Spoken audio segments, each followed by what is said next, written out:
Waalaikumsalam warahmatullahi wabarakatuh. Alhamdulillahirabbil alamin. Wassalatu wassalamu ala mursalin wa ala alihi washabbihi Rasulullah ajma'in. Puji dan syukur marilah senantiasa kita ucapkan atas kehadirat Allah, di mana atas berkat rahmat dan nikmatnya pada kesempatan kali ini kita masih dapat bertemu via online dalam pelatihan kepenulisan ini. Selawat bering salam tak lupa pula kita ucapkan buat junjungan Nabi besar Muhammad SAW dengan hantaran kata Allahumma shalli Muhammad wa ali Muhammad. Baiklah, kawan-kawan yang saya hormati, pada kesempatan kali ini kita akan menyambung kembali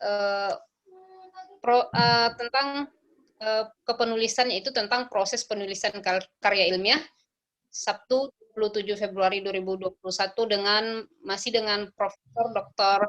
Haji Rohim MAG, Guru Besar IAIN Bengkulu dan Direktur Program Pascasarjana IAIN Bengkulu. Gimana kabarnya hari ini, Prof? Sehat, Prof? Alhamdulillah sehat. Maaf ya, waktu kita sore jadinya. Iya, Prof.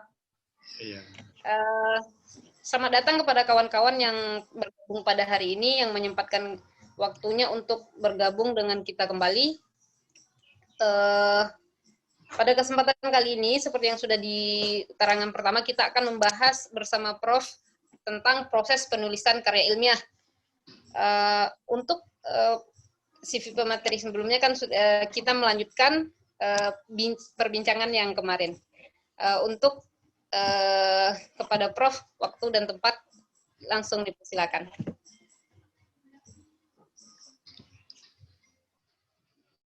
Baik, terima kasih. Suaranya jelas ya? Suara jelas? Jelas. Jelas, Prof. Baik. Assalamualaikum warahmatullahi wabarakatuh. Waalaikumsalam warahmatullahi wabarakatuh. Alhamdulillah wa syukurillah wassalatu wassalamu ala rasulillah. Puji syukur kita sampaikan kepada Allah Subhanahu wa Ta'ala. Salawat dan salam kita sampaikan kepada Nabi Muhammad Sallallahu Alaihi Wasallam.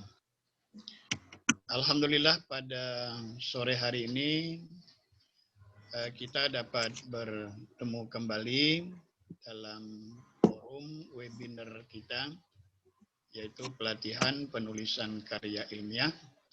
Dan alhamdulillah, insya Allah pada sore hari ini menjadi pertemuan kita yang ketiga. Adik-adik mahasiswa peserta webinar yang saya hormati, mudah-mudahan dari dua materi yang lalu yang telah kita sharing bermanfaat bagi kita semua. Memang seringkali yang menjadi kendala, terutama bagi mahasiswa, yaitu masalah penulisan, ya, penulisan karya ilmiah, apakah itu makalah, kemudian skripsi nantinya, atau untuk mahasiswa magister itu tesis, dan mahasiswa program doktor yaitu disertasi. Jadi memang ada banyak problem bagi beberapa teman kita dalam menulis karyanya atau karya akademik atau karya ilmiahnya. Pada sore hari ini kita insya Allah berdiskusi berbagi tentang proses penulisan karya ilmiah. Kemarin sudah disampaikan bahwa menulis ini adalah ibadah, menulis ini adalah dakwah, dan menulis ini bagian dari upaya kita untuk menuangkan ide-ide kita, gagasan-gagasan kita dalam sebuah karya.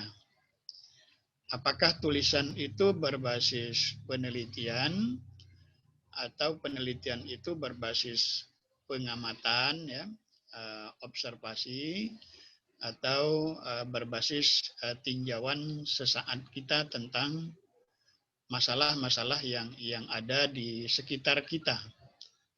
Jadi dalam filsafat ilmu kita mengenal dulu ada istilah aksiologi, ya, epistemologi, kemudian ada ontologi. Jadi ada ontologi, epistemologi, dan aksiologi. Ontologi itu biasanya apa, epistemologi itu bagaimana, kemudian aksiologi itu untuk apa. Nah, ada pengantar pendahuluan ya, dalam proses penulisan itu. Yang kemarin kita sebut ada ide, ya. Ada ide, ada gagasan. Nah, ide itu ya muncul, gagasan itu muncul di benak kita, dalam pikiran kita, sehingga dari ide itu secara spontan biasanya kita membuat satu topik besar atau tema besar. Dan biasanya itu mengerucut menjadi judul. Sehingga ada judul makalah, ada judul skripsi, ada judul tesis, dan ada judul disertasi. Nah, sebetulnya yang menjadi dasar utamanya itu adalah ide dasarnya. Gagasan dasarnya itu apa? Kemarin kita jelaskan ide dasarnya itu di situ ada masalah. Ada masalah antara das Sein dan das Sollennya, antara fakta dengan kenyataannya. Jadi apa yang kita pikirkan dengan apa yang ada di lapangan itu sering tidak klop. Ada kebijakan, tetapi di tengah-tengah kita kebijakan itu tidak tampak. Nah, itu berarti ada masalah atau disebut dengan potensi masalah. Nah, kalau masalahnya itu logis, ya, jadi masalah ya banyak. Masalah pribadi juga ada, dan kalau dia layak untuk ditulis, patut untuk ditulis, maka dia bisa dipecahkan secara logis. Ya, logis itu maksudnya bisa dipikirkan dan sesuai dengan akal pikiran kita. Itu logis namanya. Dan kita memecahkannya itu, persoalan itu secara sistematis, tidak sembarangan. Jadi maka kalau dalam menulis makalah ada latar belakang masalah. Maksud latar belakang masalah itu bagaimana kita menggiring persoalan itu menjadi masalah yang patut untuk dipecahkan. Jadi ada masalah yang logis dan dia bersifat empiris. Bersifat empiris itu artinya bisa dilihat dengan panca indera. Bisa dilihat oleh mata, didengar oleh telinga, dan bisa kita cek di lapangan. Nah, itu bersifat empiris. Atau bahasa lainnya bisa diindrakan. Nah, jadi itu maksud dengan empiris. Nah, maka disinilah yang tadi yang disebut dengan tiga dasar dari filsafat ilmu itu. Ada ontologi atau ontologis, ada epistemologi, dan ada aksiologi. Nah, jadi kalau masalahnya ada, potensi masalahnya ada, akan kita pecahkan secara sistematis, maka dia akan menjadi karya ilmiah, akan menjadi karya akademik. Nah, karya akademik itu kita narasikan. Bahasa lain kita tuangkan dalam tulisan kita. Nah, tulisan itulah yang akan menjadi karya ilmiah. Kalau bahasa penelitiannya ada variabel. Variabel itu bisa dia variabel datar saja, tetapi dia menjadi satu poraze yang ada kesimpulan. Atau variabel itu saling mempengaruhi. Jadi dalam penelitian sering kita sebut dengan ada variabel X, ya, ada variabel Y. Nah, di antara variabel X dan variabel Y itu ada variabel antara namanya. Nah, sehingga masalah itu bisa kita tuangkan dalam tulisan. Oleh karena itu jangan takut untuk menulis. Tuliskan apa yang ada. Maka kemarin saya katakan write what you do. Tulis apa yang akan mau dikerjakan. Dan nanti ketika proses penulisan itu, write what you do what you write. Nah, jadi kita bekerja atas dasar tulisan kita, proposal, kemudian kita lakukan penelitian lapangan, maka kita akan menulis. Nah, itu biasanya dimulai dengan rencana. Maka proposal itu rencana. Nah, rencana. Kemudian di dalam rencana tadi pastikan ada masalah. Jadi jangan tidak dipastikan tidak ada masalah. Kalau sudah ada variabel, ya variabel, apakah dia terpengaruh atau tidak atau saling mempengaruhi, berarti ada potensi masalahnya, ada tampak masalahnya. Dan masalah itu logis, masuk akal. Nah, jangan yang tidak masuk akal. Misalnya meneliti bagaimana cara malaikat menanyakan orang di dalam kuburan. Nah, itu kan sulit dipecahkan secara logis. Nah, walaupun bisa, tapi butuh perekaman dalam kuburan itu. Dan apakah itu terjadi atau tidak. Kemudian empiris tadi dapat dilacak secara indrawi. Nah, jadi itu sudah modal kita. Modal kita untuk menulis. Nah, modal itu di dalam sistematika, makalah atau skripsi, kita rumus dalam latar belakang masalah biasanya. Ada penelitian terdahulunya, artinya orang lain sudah meneliti. Tetapi kita juga meneliti, nah apa perbedaan penelitian kita itu, tulisan kita itu, dengan tulisan orang lain. Maka lagi-lagi dalam filsafat ilmu itu ada yang disebut dengan tesis, pernyataan kita, antitesis, pernyataan orang lain, atau sintesis. Orang berkata begini, orang lain berkata begitu, maka kita berkata antara dua masalah itu. Nah, itulah yang akademik ilmiah itu.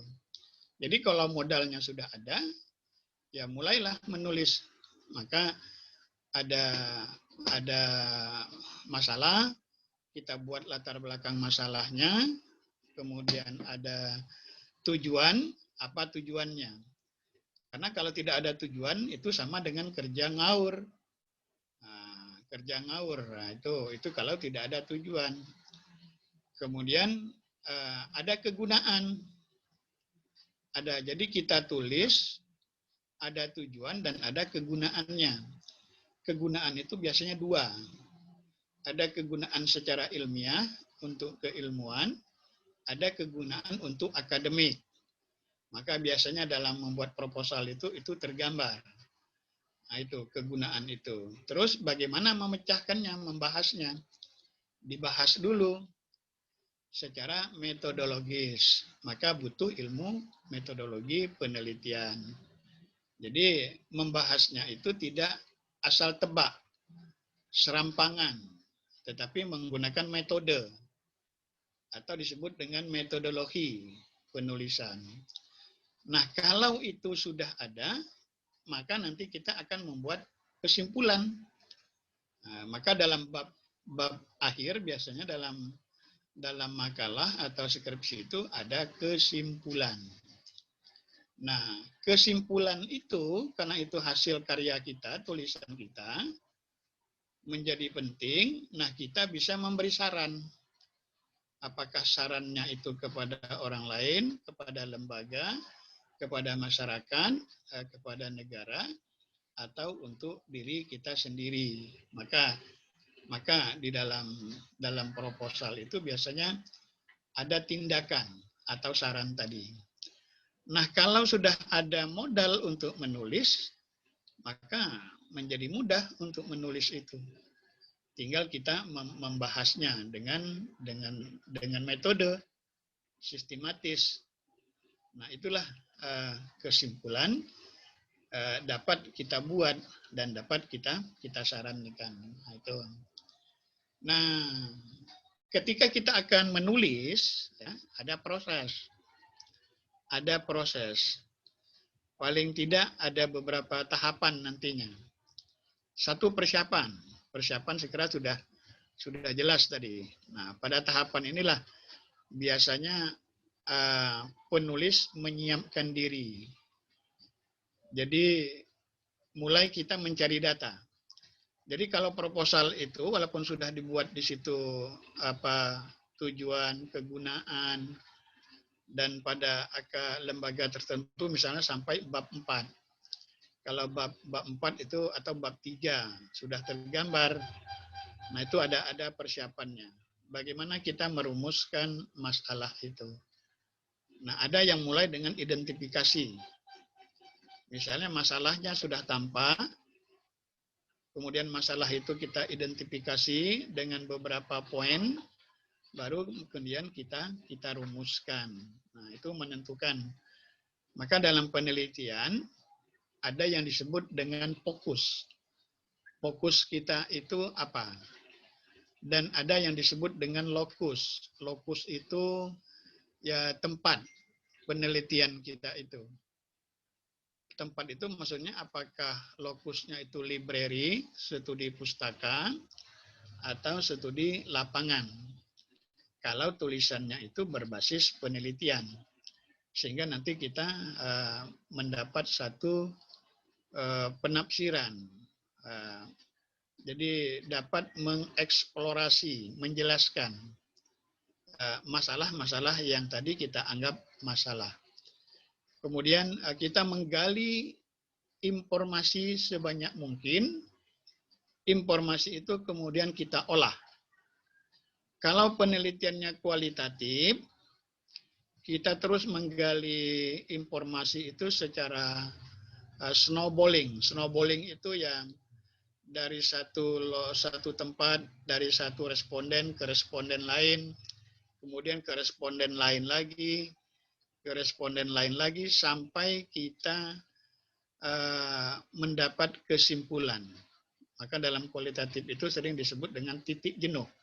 Maksud titik jenuh itu sudah dapat kita simpulkan. Kalau si A ngomong seperti ini, si B ngomong seperti ini, si C ngomong seperti ini. Nah, ini berarti hampir sama, senada gitu kan.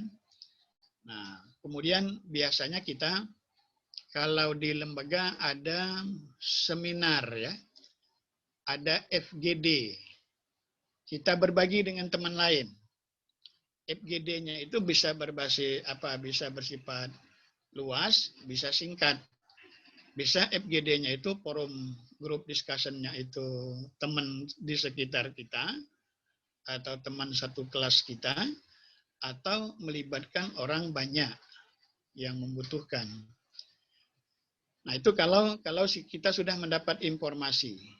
Kemudian kita terus membaca dan membaca, karena penulis yang baik itu adalah penulis yang baik membaca. Tidak mungkin penulis itu tidak membaca. Kita mengamati kalau dia lapangan, dan kita juga memperkaya masukan-masukan ilmu, masukan kognitif namanya, yang akan kita proses nantinya. Nah, ini. Itu tahapan persiapan. Kemudian tahapan yang kedua, tahapan inkubasi. Inkubasi itu artinya kita sudah terlibat dalam masalah itu. Nah, ini sangat menentukan. Jadi kalau sekarang misalnya kita diidentifikasi terpapar COVID. Setelah terpapar COVID itu, maka ada gejala yang kita rasakan. Maka itu namanya proses inkubasi. tahapan inkubasi. Ada masalah, masalah itu sudah kita cek di lapangan secara empiris. Ya, berarti ceplukan. Maka itu sudah mendapat proses. Sehingga kita, kalau ibaratnya itu kita sudah masuk dalam ruang masalah itu. Dan kita sudah mendapat gambaran untuk memecahkan itu. Artinya kita sudah tersentuh dengan masalah itu, masuk dalam itu, nah sudah dapat gambarannya. Tetapi belum kita buat dalam tulisan. Nah, belum kita pecahkan secara ilmiah. Maka itu namanya masa inkubasi. Nah, ini masa adaptasi dengan masalah. Ini tahapan yang kedua. Nah, setelah tahapan inkubasi ini, ada namanya tahapan iluminasi.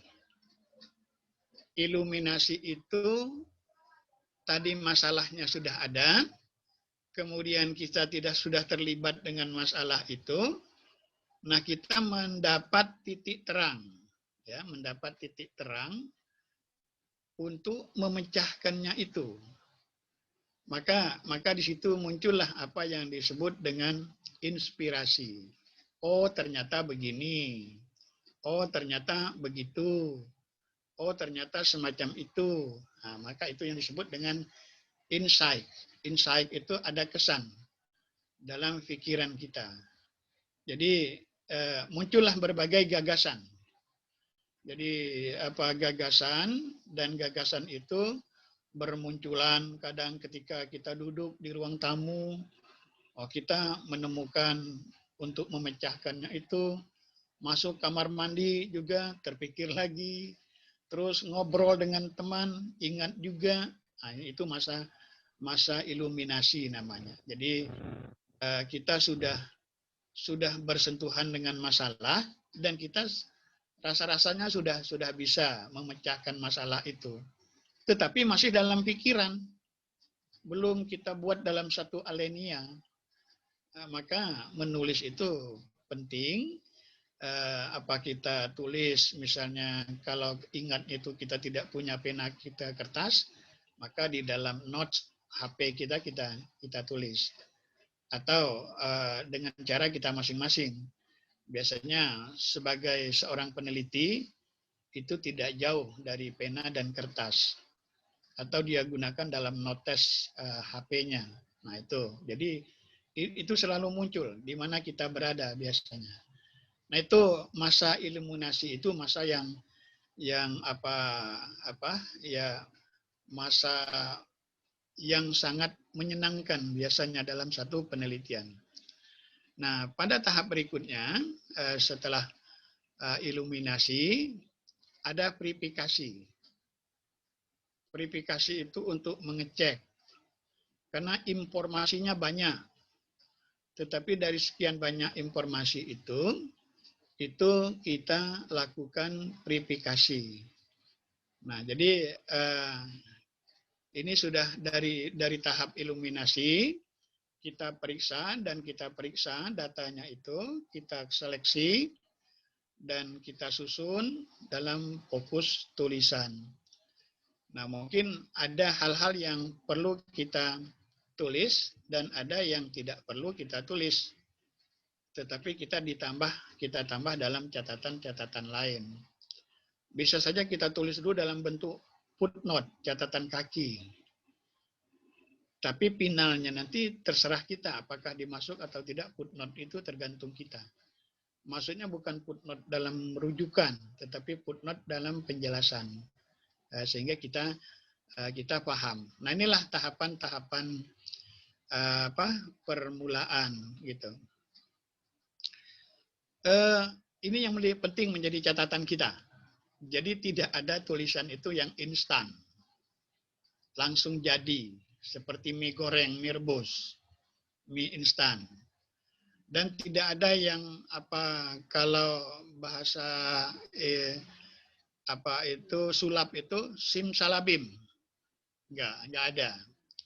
Atau kalau siapa itu yang tukang sulap itu, ada kadabra. Langsung jadi, nggak ada.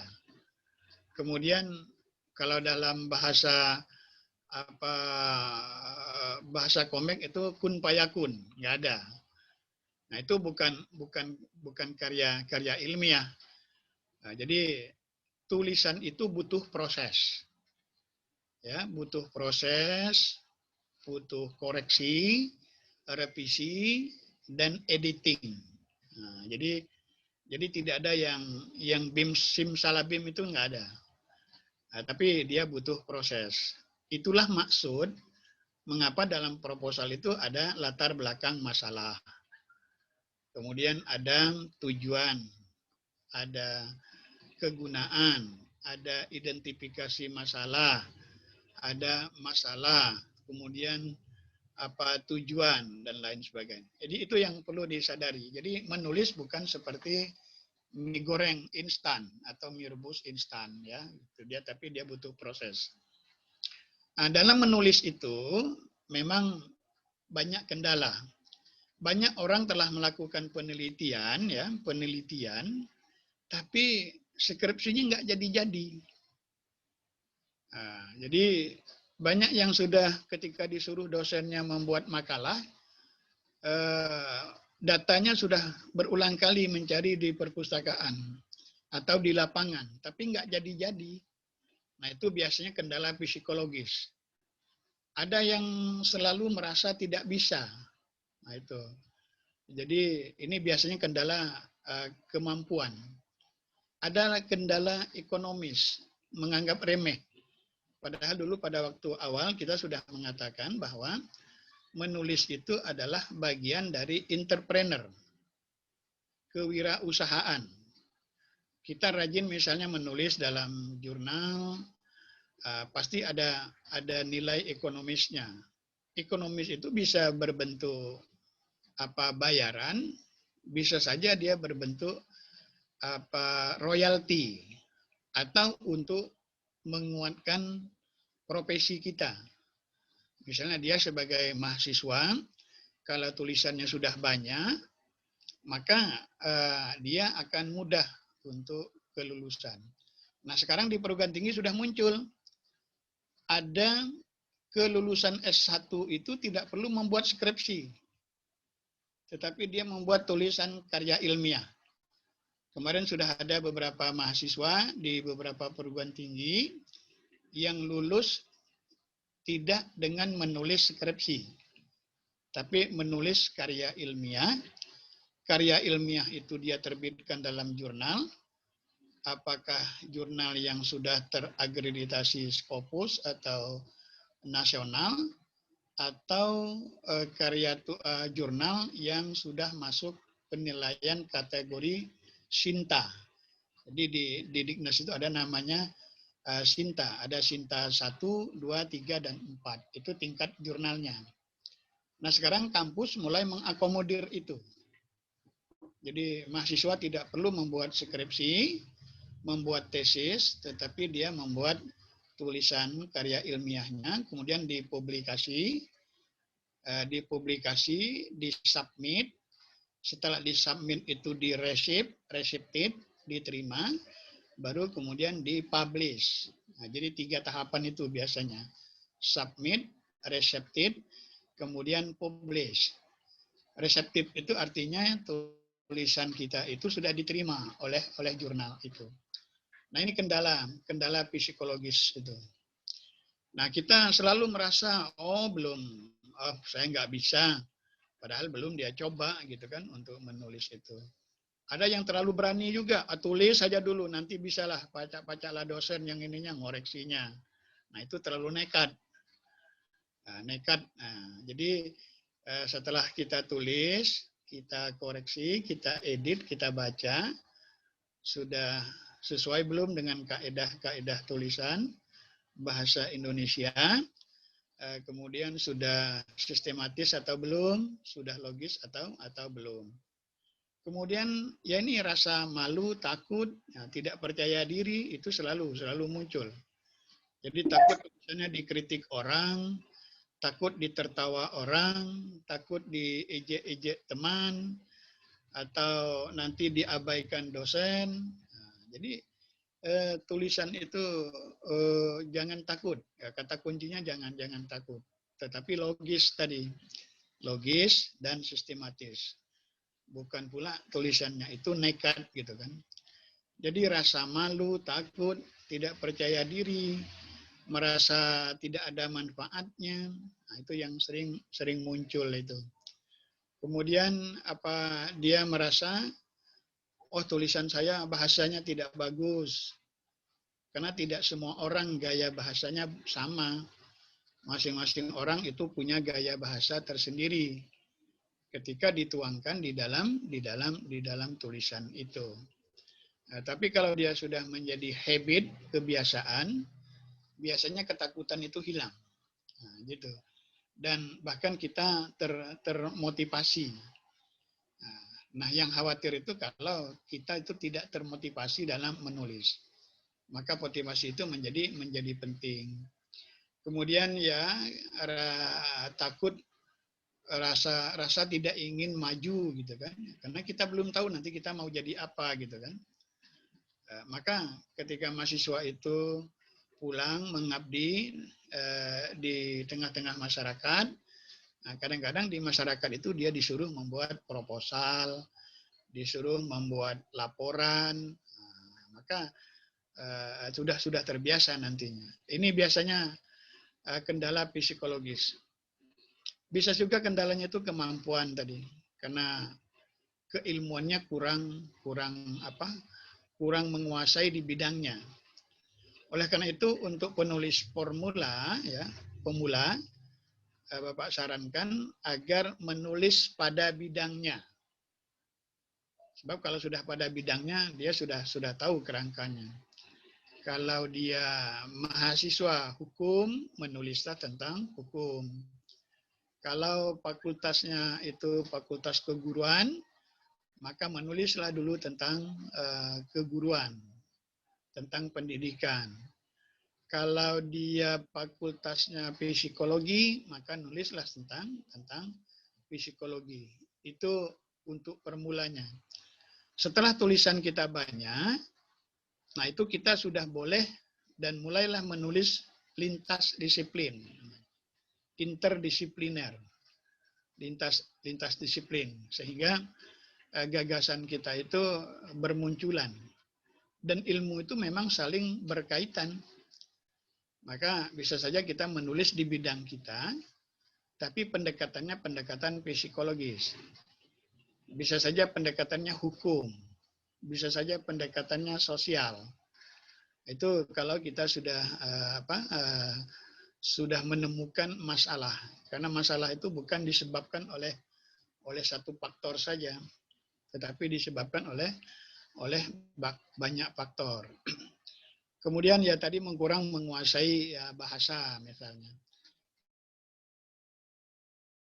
Jadi ya bahasa itu mau tidak mau harus kita kuasai. Ada juga kendala ekonomis. Nah ini. Jadi kita tidak menganggap tulisan kita itu income. Maksudnya income yang langsung jadi. Padahal income itu bisa saja pada waktu yang akan datang. Nah, Bapak misalnya menulis beberapa tahun yang lalu, ternyata bisa digunakan untuk angka kredit mendapatkan guru besar misalnya.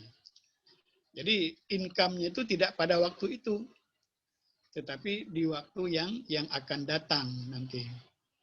Nah, jadi jangan dengan kita beranggapan ya bahwa income itu ya langsung kita terima pada saat itu. Tetapi dia bersifat investasi. Nah, jadi bukan upahan. Kalau upahan kan dibayar pada waktu itu. Tapi kalau investasi itu jangka panjang. Jadi tulisan itu adalah income kita. Tulisan itu adalah ibadah kita. Yang nanti pada suatu saat kita akan menikmatinya. Jadi dengan menulis berarti kita berincome terhadap diri kita untuk jangka panjang dalam bentuk investasi. Kemudian kita kurang menghargai bahwa informasi kita itu penting untuk orang lain, nah, ya, penting menjadi bacaan orang lain. Jadi kita ingin memberi informasi melalui kegiatan tulis baca. Nah, jadi tulis baca atau baca tulis. Dari baca menghasilkan tulisan, dari tulisan itu akan menjadi bacaan orang lain dan menjadi bacaan kita sendiri. Kemudian kita banyak ngomong. Nah, kalau bahasa Bengkulunya banyak kece. Nah, banyak kece, tapi keceannya itu tidak ditulis. Nah, itu bahasa dusunnya lagi, orangnya sering ngaleng. Nah, ngaleng itu kan berbunyi di sana, di situ, di sini, tetapi tidak dia tuangkan dalam tradisi menulis. Nah, jadi tidak cukup hanya dengan obrolan saja, tetapi kita memasyarakatkan budaya lisan kita, mengurangi mimbar kita, ceramah kita, obrolan kita. Nah, ada beberapa catatan ya untuk karya tulis ilmiah itu, terutama bahasa. Bahasa yang kita pakai itu bahasa yang sudah baku. Baku itu ukurannya adalah di dalam Kamus Besar Bahasa Indonesia.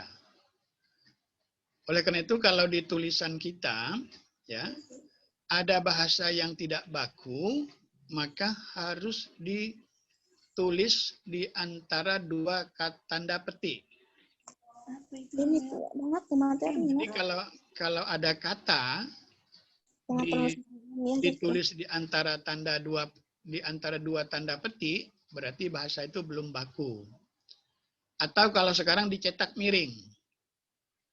Jadi di dalam tulisan kita itu kita ingin menyebut bahasa dusun misalnya, bahasa dusun.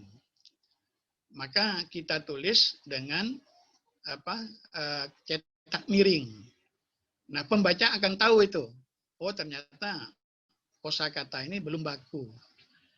Karena ragam bahasa itu sangat banyak sekali. Oleh karena itu kaidah-kaidah bahasa Indonesia harus kita pakai. Apalagi misalnya bahasa milenial.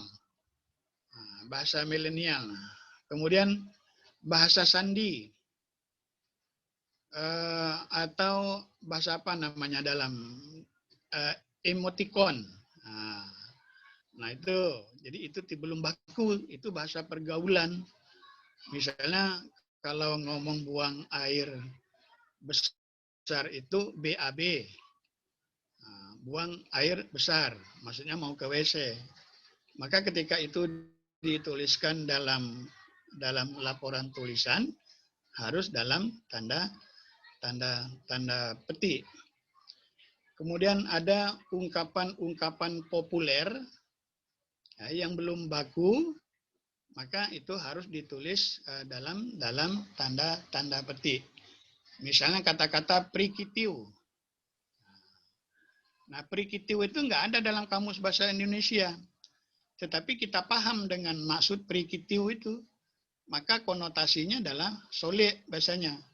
Jadi kalau ngomong prikitiu itu sule. Karena sule yang pertama kali menyebut kata prikitiu itu. Maka ditulis dalam cetak miring atau ditulis di antara dua tanda petik. Nah, itu baku. Jadi tulisannya kosakatanya harus baku. Kemudian denotatif. Kita masih ingat dulu dalam makna kata dalam bahasa Indonesia ada makna denotatif, ada makna konotatif, ya. Ada makna simbolik. Nah, yang dipakai adalah kosakata yang denotatif, yang ada di dalam kamus.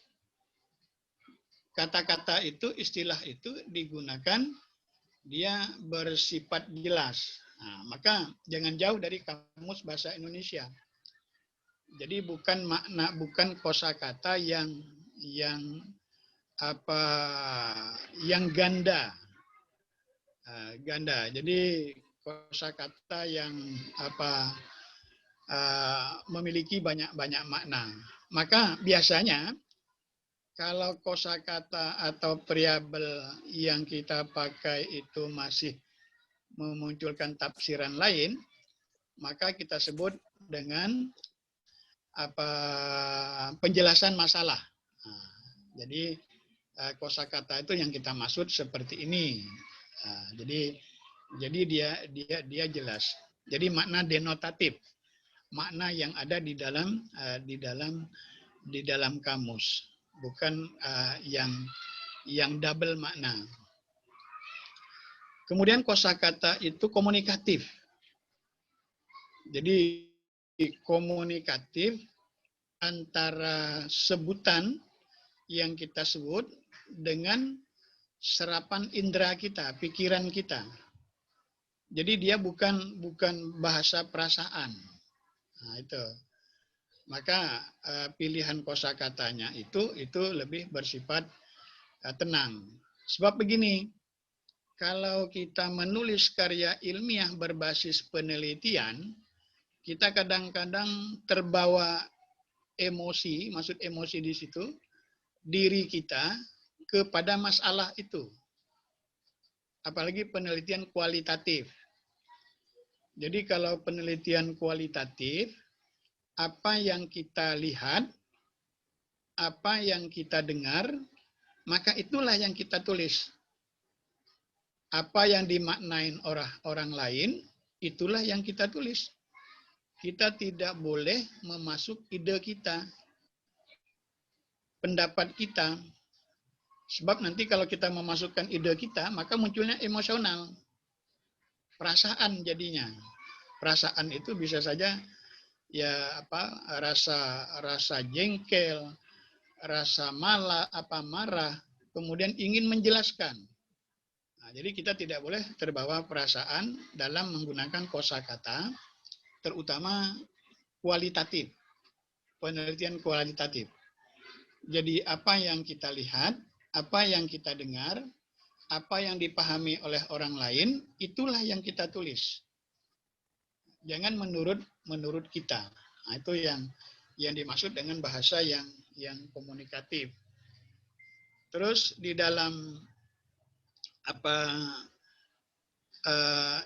yang lain, yaitu dia bersifat kohesif.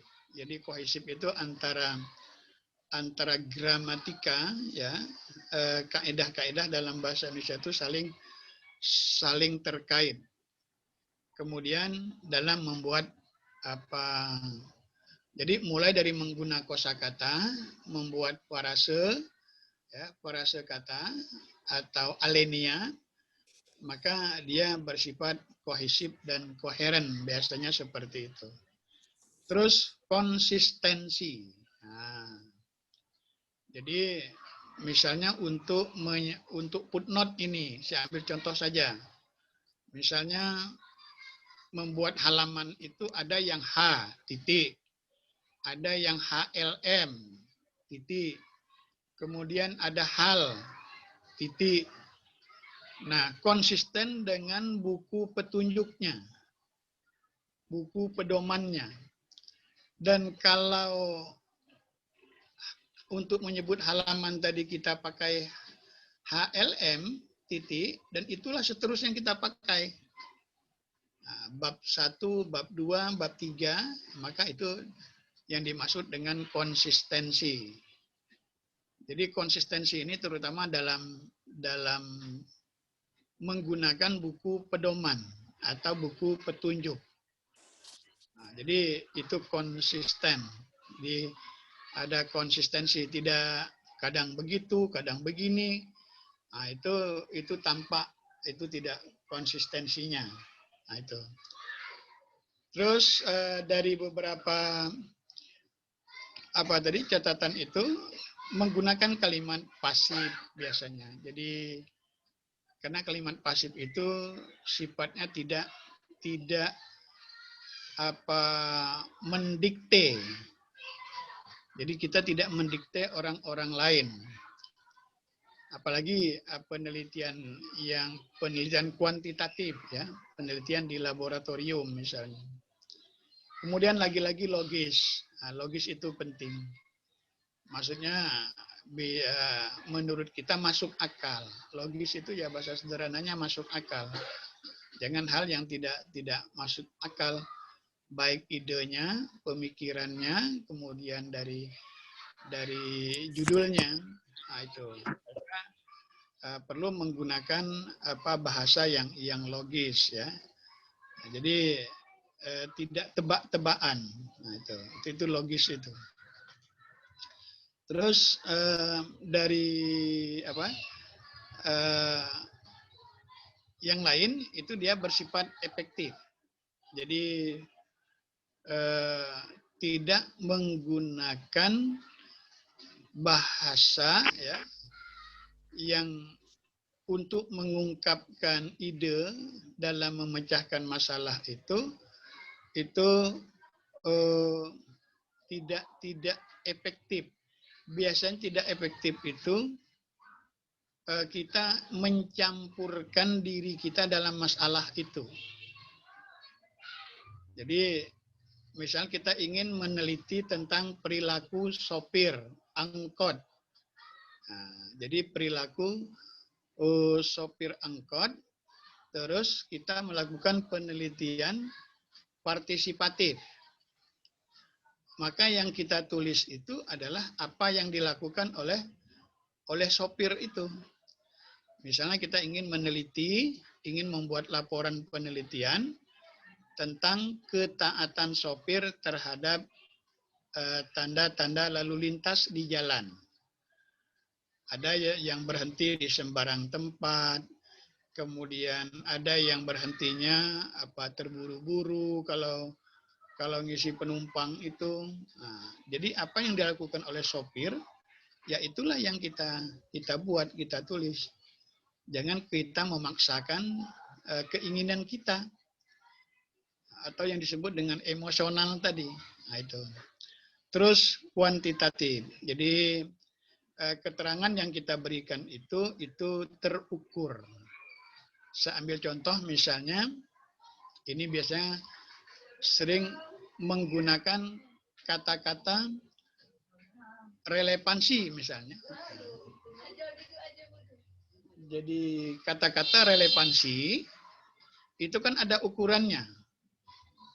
Relevansi itu ukurannya apa? Bisa 1, 2, 3, atau apa saja instrumen dari relevansi itu. Nah, jadi itu bahasa yang kita gunakan. Jadi kita menggunakan bahasa yang masuk akal, kemudian bisa dipahami oleh kita dan dipahami oleh orang lain. Kadang-kadang kita membuat tulisan kosakata yang kita pakai itu kita sendiri nggak paham. Nah, ini pesan terakhir. Pesan terakhir Bapak dalam materi kita hari ini, penulis yang baik adalah pembaca yang baik. Nah, jadi kalau ingin menulis yang baik, jadilah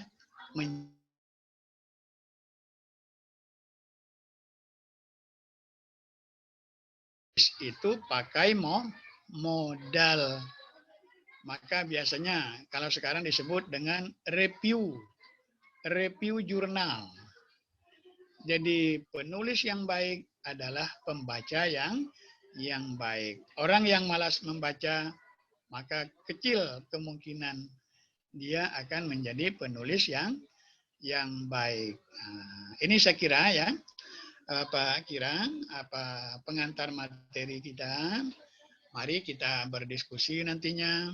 Mari kita saling berbagi di waktu-waktu yang mungkin sekarang ada yang sedang istirahat, tidur, tapi kita memanfaatkan ilmu kita untuk berbagi. Kalau kita sudah berbagi, insya Allah kita akan menjadi sehat ya, sedekah kita. Nah, saya kira itu. Terima kasih. Silahkan ini moderatornya, hostnya untuk memimpin kegiatan webinar kita ini. Assalamualaikum warahmatullahi wabarakatuh. Waalaikumsalam warahmatullahi wabarakatuh. Warahmatullahi. Terima kasih kepada Prof. Rohimin yang telah memberikan materi kepada kita pada sore hari ini.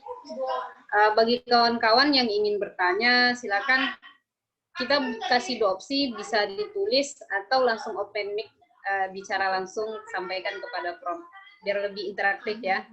Jadi sekali lagi bagi kawan-kawan yang ingin bertanya, boleh langsung open mic atau silakan ditulis di chat dengan format nama, asal universitas, dan pertanyaan. Ada yang mau open mic, kawan-kawan, langsung bertanya kepada Prof?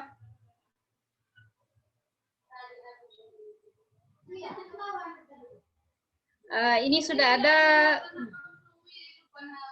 ada pertanyaan, Prof. Mungkin moderator juga boleh bertanya nanti, Prof.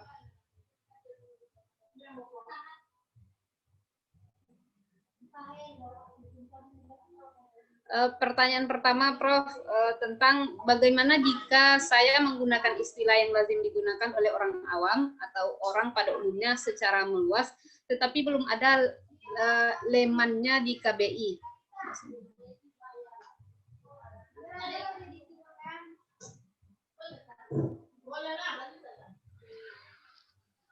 Pertanyaan.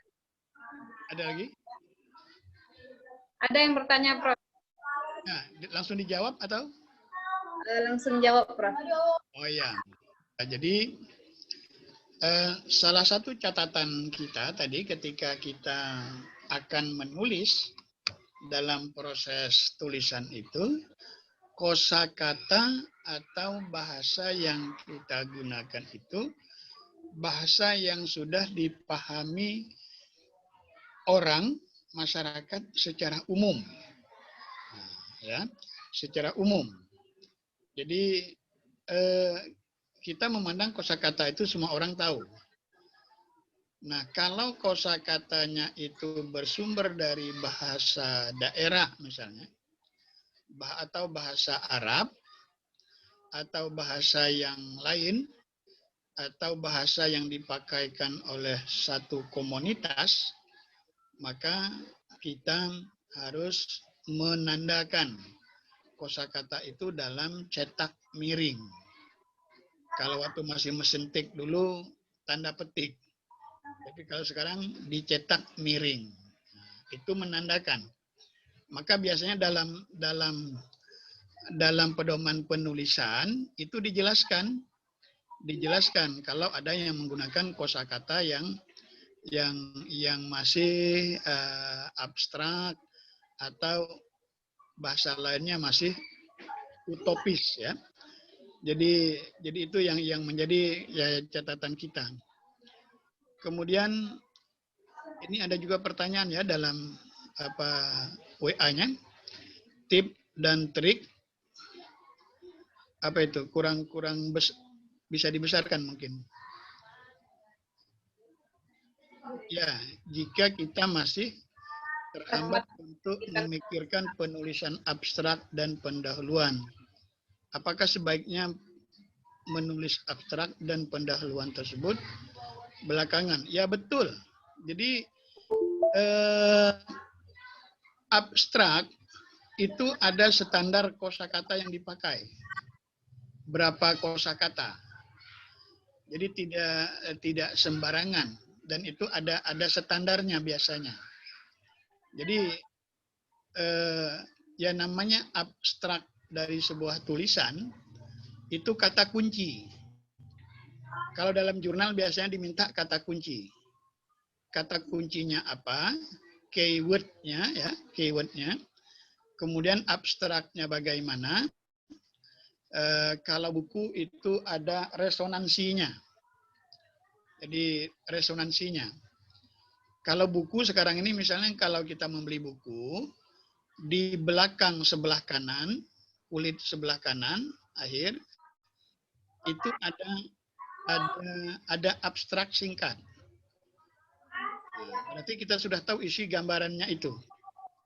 Jadi kalau kita minjam buku di perpustakaan, bukunya tebal, maka kita baca abstrak di belakangnya itu.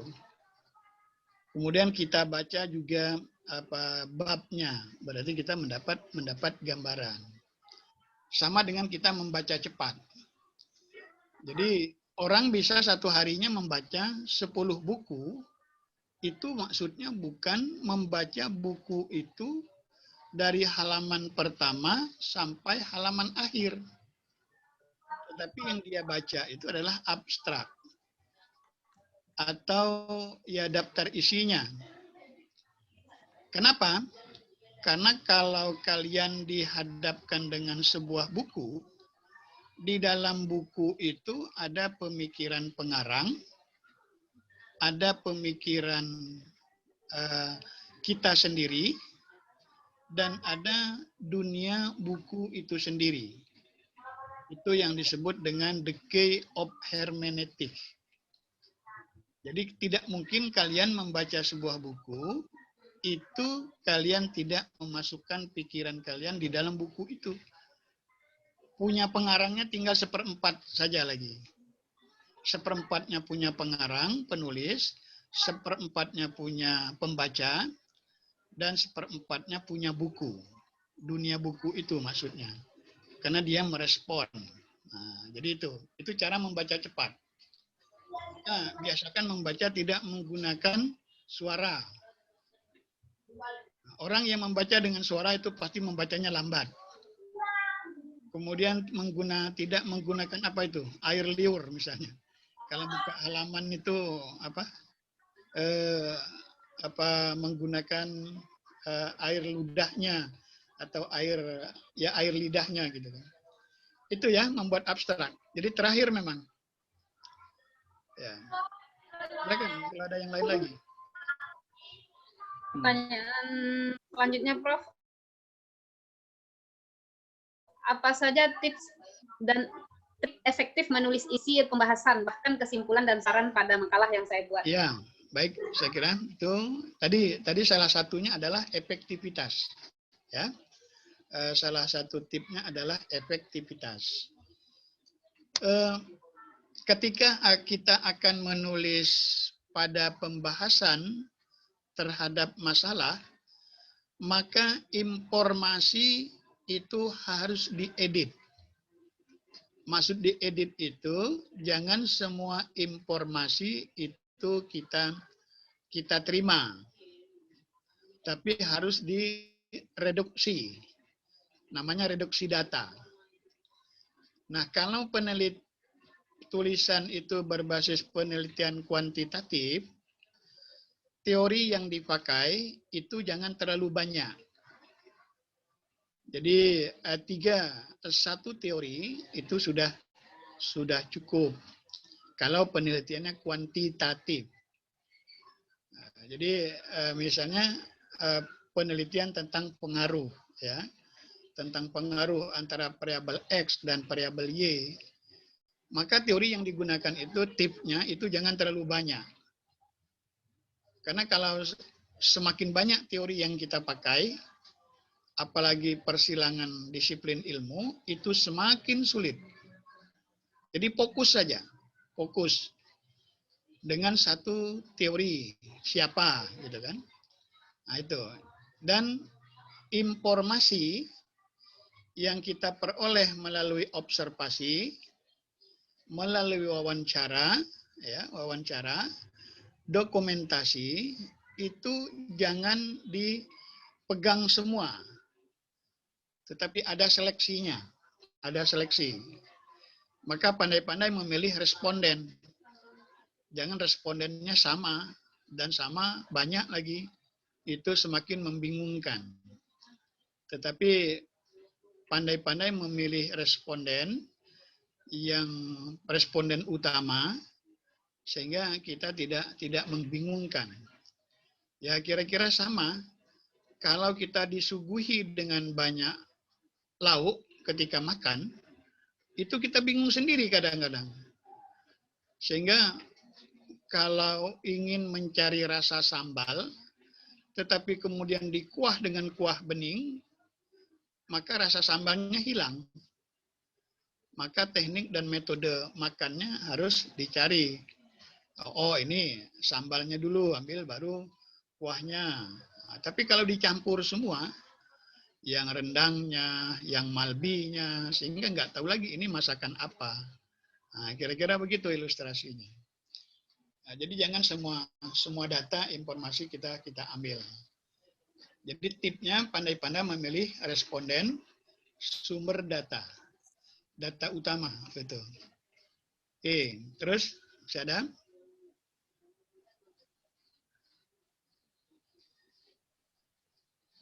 Tanda baca itu saya kira ya ikuti Kamus Bahasa Indonesia ya. Jadi yang bersifat apa bahasa itu dari kebiasaan itu sudah mendidik kita biasanya.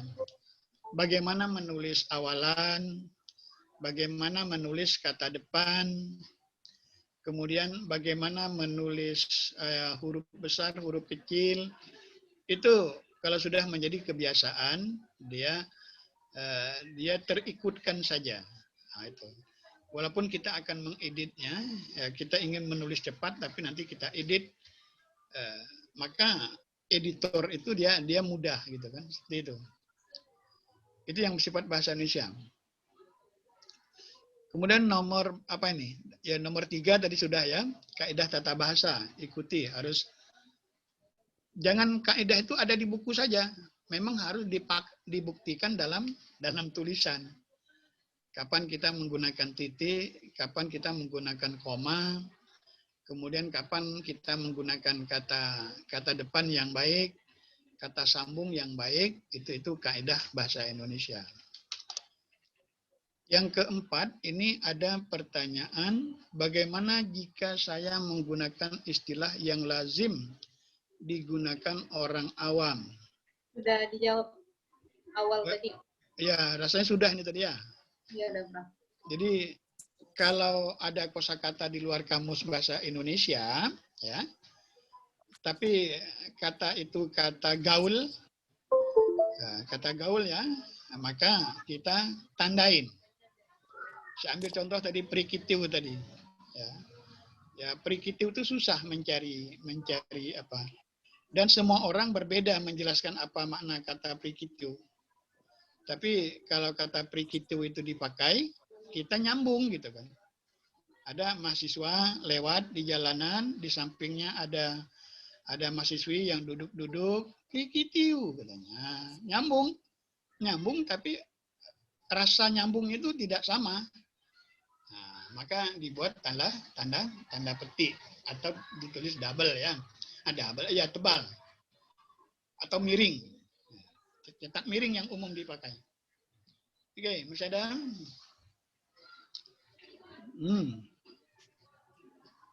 Mungkin saya mau bertanya juga langsung. Oh ya, silakan. Nah, dari paparan materi yang Prof berikan tadi, saya tertarik mengenai tentang bagaimana cara atau proses penerbitan jurnal yang diterbitkan oleh mahasiswa. Cara tentang penerbitan jurnal ini kan susah sekali, Prof. Apalagi dengan tabel mahasiswa kadang-kadang enggak, dan biaya penerbitan itu cukup mahal biasanya jurnal, Prof. Yeah. Nah, mungkin bisa Prof kasih pencerahan mengenai bagaimana mahasiswa S1, Prof, jika ingin menerbitkan jurnal, mungkin, Prof. Ya, baik. Jadi sekarang kan untuk S1 sudah ada kewajiban publikasi, yaitu jurnal. S2 juga demikian, terutama S3. S3 itu dia belum bisa ujian disertasinya, promosi doktornya, kalau dia belum mempunyai submit tulisan. Submit itu ya masuk ke dalam rumah jurnal itu. Jadi baru submit, tetapi jurnalnya itu belum diterima. Belum ada proses perbaikan. Namanya resipted. Jadi kalau kita mengirim tulisan ke sebuah jurnal, kita baru mendapat apa setelah kita submit kode resipted, diterima. Tetapi masih diperiksa masih dilakukan reviewer oleh penulis yang sudah ditentukan. Nah, kalau sudah reviewer, itu ada proses penambahan, pengurangan, baru tulisan itu masuk dalam publish. Nah, untuk jurnal ini memang dia punya selingkungan namanya ya, selingkungan tersendiri. Jadi kalau dalam main bola kaki itu ada playmaker namanya. Nah, playmaker itu sebuah jurnal, satu disiplin ilmu, di situ sudah ada kerangka jurnal itu pada playmaker itu. Nah, jadi maka ya harus ini try and error rumusnya. Jadi coba, gagal, coba, gagal, coba, gagal. Kalau sudah kirim 3, belum juga masuk, kirim yang keempat. Kirim yang keempat, jadi ya begitu memang anehnya apa untuk tulisan dalam jurnal ya, atau jurnal yang terakreditasi nasional.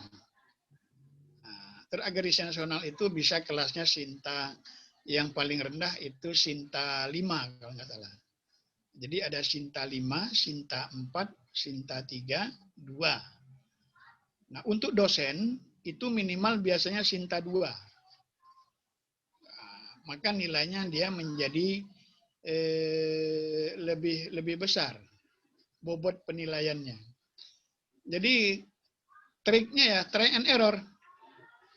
Bahasa dusunnya apa, masang bubu.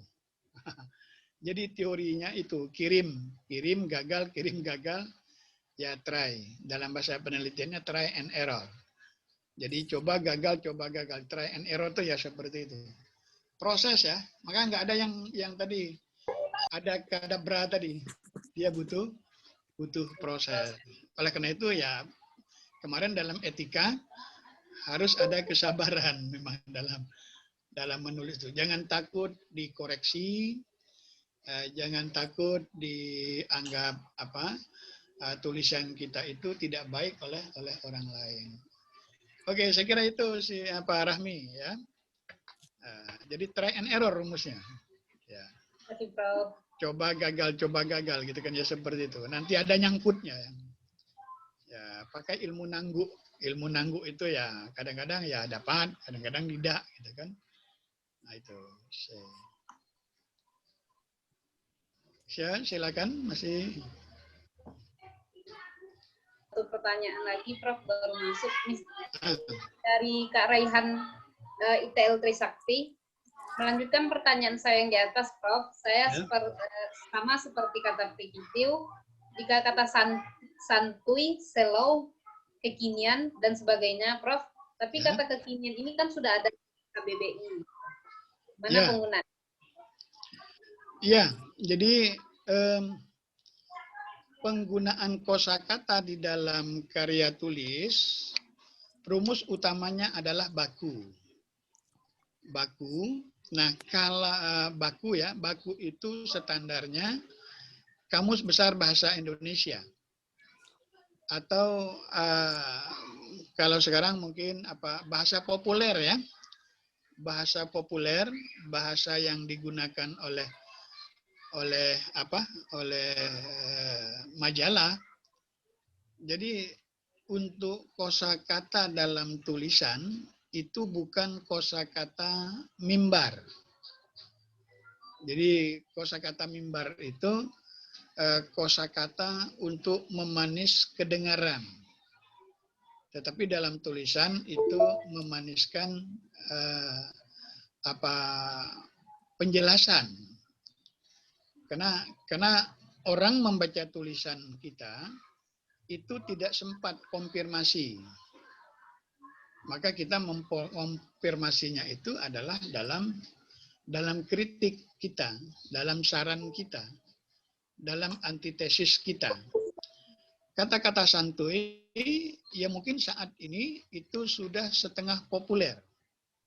Maka kita harus mencarinya. Kosakata ini populernya dalam bidang psikologi atau dalam bahasa apa. Bisa saja dia populer di dalam bidangnya, tetapi belum populer di bidang lain. Saya ambil contoh misalnya istilah IPA, fisika, ya. Sekarang banyak kosakata itu menjadi transformasi ke bahasa agama. Misalnya quantum learning. Quantum itu pada mulanya adalah bahasa IPA fisika. Iya. Tapi kadang-kadang dipakai untuk bahasa agama. Maka itulah pentingnya catatan kaki. Diberi dalam catatan kaki. Jadi istilah catatan kaki ya, itu bukan hanya sumber tulisan saja, tapi menjelaskan kosakata itu tidak dalam body tulisan, tetapi di dalam footnote. Karena kalau ditulis dalam body tulisan, dalam alinea tulisan, maka alinea itu akan terganggu pemahamannya. Ya, jadi terganggu. Ya, jadi istilah-istilah misalnya dari bahasa Belanda, kemudian dari bahasa kolonial, ya, atau bahasa daerah, atau bahasa obrolan malam, misalnya seperti tadi kata-kata santuy, prikitiu tadi ya, slow, maka harus dijelas apa makna slow, dan slow ini identik dengan apa, dan istilah ini digunakan dalam bidang ilmu psikologi. Jadi kita beri footnote atau tanda cetak miring. Jadi diberi penjelasan di bawahnya. Mungkin kata slow itu bagi anak-anak milenial ya, itu populer. Tetapi tulisan kita itu kan bukan hanya dibaca oleh anak milenial, bisa dibaca oleh orang tua juga. Nah, orang desa mungkin tidak akrab, tidak populer dengan kata-kata itu. Jadi intinya dua tadi, bisa diberi footnote ya untuk memberi pemahaman, bisa dalam cetak miring. Untuk cetak miring itu maksudnya penggunaan sementara. Jadi kalau ada kosakata dicetak miring, kita merasa tepat menggunakan kosakata itu, tetapi sifatnya sementara sampai dilewati oleh waktu. Sampai orang lain nanti menggunakan kosakata itu tidak lagi dalam bentuk cetak miring atau dalam tanda petik. Kita kan sering misalnya misalnya slow dalam tanda petik. Nah, dalam tanda petik yang kita maksud itu jangan dipahami seluruhnya. Jadi kira-kira kita masih meminjam karena belum baku. Nah, itu maksudnya. Jadi gitu saja kiatnya itu. Footnote atau ya cetak miring. Ya, itu ya dari Haikal ya tadi ya. Dari siapa tadi? Raihan. Oh, Raihan. Ya, saya kira itu. Ya, mungkin dicukupkan dulu pertanyaannya dari Kak Raihan ya. Dari Kak Raihan cukup. Mungkin pada kesempatan selanjutnya kita boleh bertanya lagi kepada Prof. Masih ada satu sesi lagi di tanggal 28. Insyaallah siap ya. Tapi boleh nanya satu lagi, moderator nanya nih, Prof. Boleh? Boleh. Waktu kan ada di tangan moderator. Iya, Prof.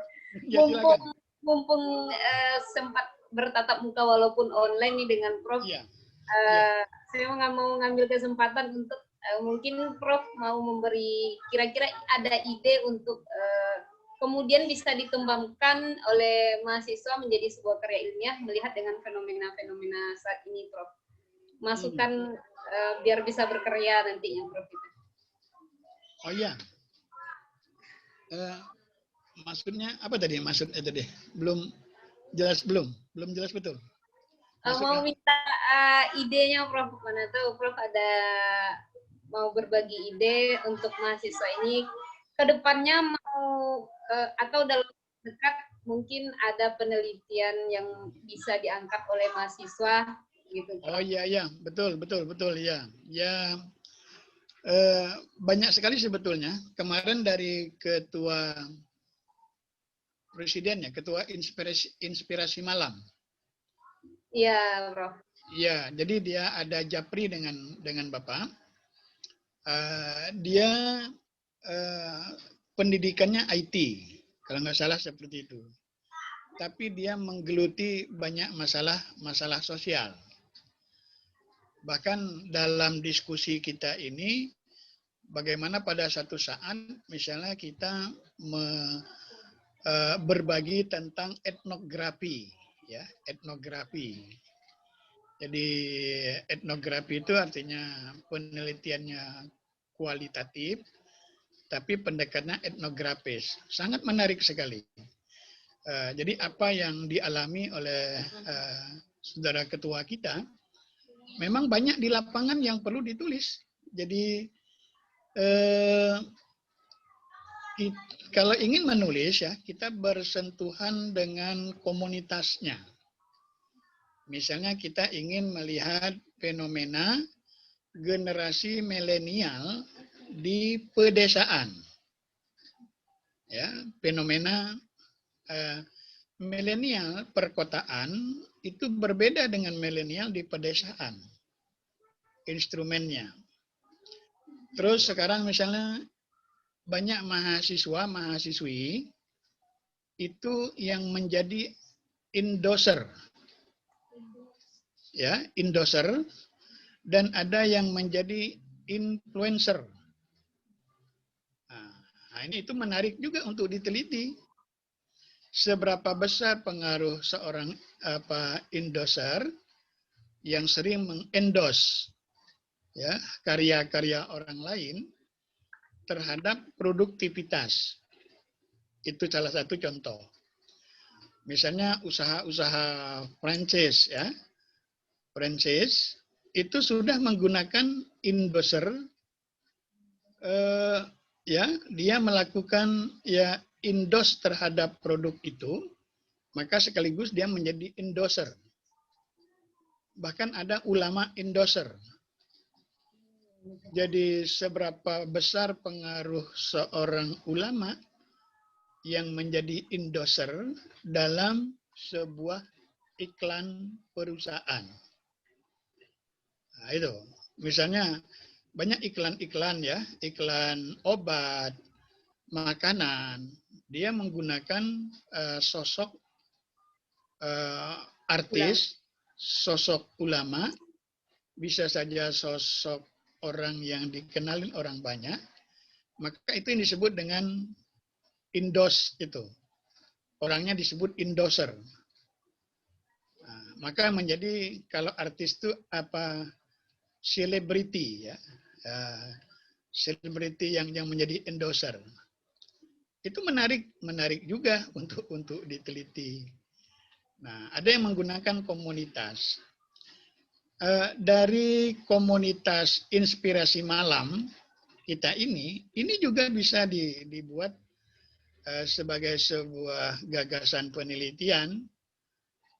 Misalnya peran komunitas inspirasi malam terhadap aktivitas mahasiswa di masa pandemi. Oh, itu sudah jadi judul. Topik yang menarik, ya, topik yang menarik. Jadi apa yang kita rasakan, apa yang kita lihat, kita dengar, itu menjadi bahasa penelitian, tulisan. Sehingga kita mulai mencari info-info, data-data. Ya, info data-data itu, maka oh ternyata seperti ini. Nah, ternyata yang kita gunakan ini salah. Nah, jadi banyak sekali sekarang kelompok-kelompok komunitas ya. Salah satunya yang muncul adalah inspirasi malam. Nah, ini karena komunitas ini terdiri dari banyak variasi. Ada yang dari fakultas humaniora, ada yang dari fakultas saintis, ada yang dari fakultas agama, ada dari fakultas umum, maka saling berbagi.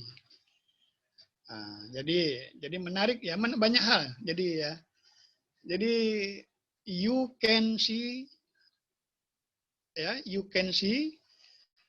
about something beside you. Nah, jadi apa yang ada di samping kita itu bisa kita lihat. Nah, itu. Nah, jadi subjeknya ya itu bisa inspirasi malam, kemudian aktivitasnya, kemudian efektivitas kegiatannya. Ya saya mungkin tidak sempat muncul juga kalau tidak ada inspirasi malam dalam tulisan ini. Apalagi kemarin beberapa pertemuan kita sudah dimasukkan dalam YouTube. Banyak yang merespon.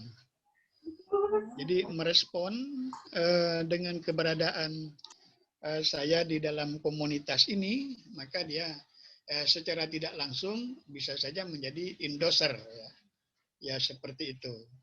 Ya mungkin ke depan inspirasi malam itu akan menjadi komunitas besar. Oleh karena itu jangan takut berinovasi. Ya, jangan takut berinovasi tahap demi tahap. Saya kira itu ya, Kami ya. Ya, banyak masalah di sekitar kita. Ya, makasih Prof. Mungkin apa-apa yang Prof sampaikan bisa dikembangkan ke karya ilmiah, Prof. Ya, betul. Jadi write what you do dan do what you write. Gitu ya. Nah, Oke, Prof. Jadi jangan jadi bahasa mimbar, jangan bahasa retorika, tetapi ditulis. Oke.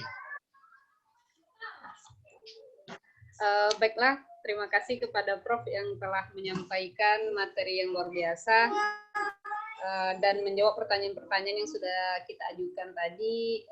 Cukup mengulik pikiran saya sebagai mahasiswa dan kawan-kawan untuk berkarya, terutama membuat karya ilmiah.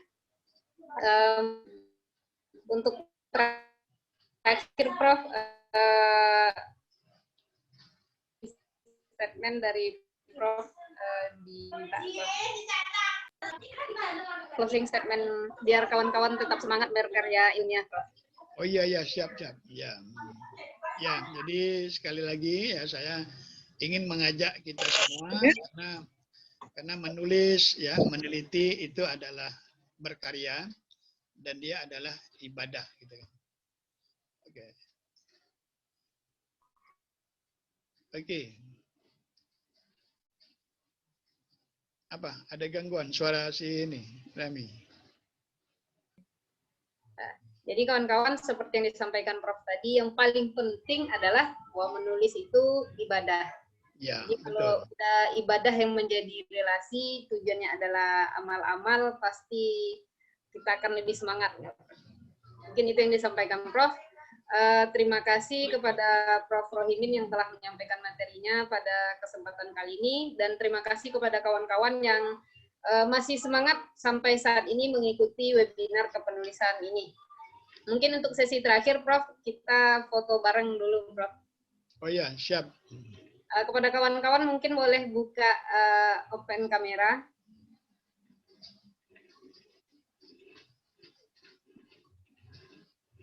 Oke, untuk teman-teman boleh di open kameranya.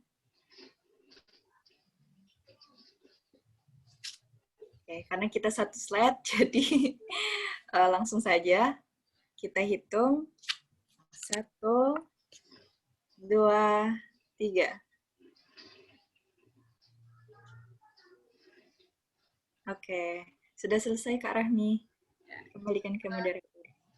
Baiklah, kawan-kawan, kita tutup pertemuan kita pada hari ini dengan mengucapkan alhamdulillah dan dengan doa majelis. Subhanakallahumma wa Allahumma bihamdika asyhadu an la ilaha illa anta astaghfiruka wa atubu ilaik. Untuk kemudian Prof, terima kasih untuk waktu pada hari ini, Prof. Ya, selamat ya. Siap.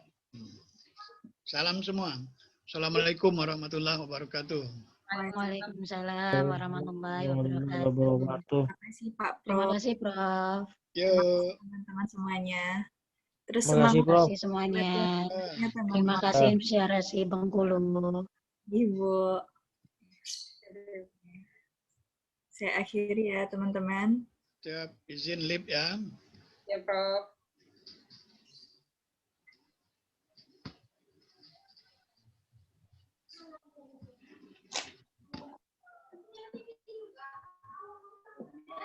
Semangat ya teman-teman. Nih, ini kita lanjut besok aja ya pertanyaan tadi ya. Iya, lanjut besok aja, Kak. Satu lagi ya pertanyaan kemarin yang tadi. Sebenarnya pertanyaan itu menyambung pertanyaan yang di atas itu aja, Kak. Oh, ya. Dari Raihan tadi ya. Artinya semangat ya, semangat. Jadi banyak pertanyaan yang muncul. Semangat semuanya. Oke, kita lanjut besok ya teman-teman. Saya izin live duluan. Terima kasih moderator. Terima kasih, Kak, telah memberi kesempatan moderator. Saya Assalamualaikum. kasih. Ya, Mbak. Oke. Assalamualaikum.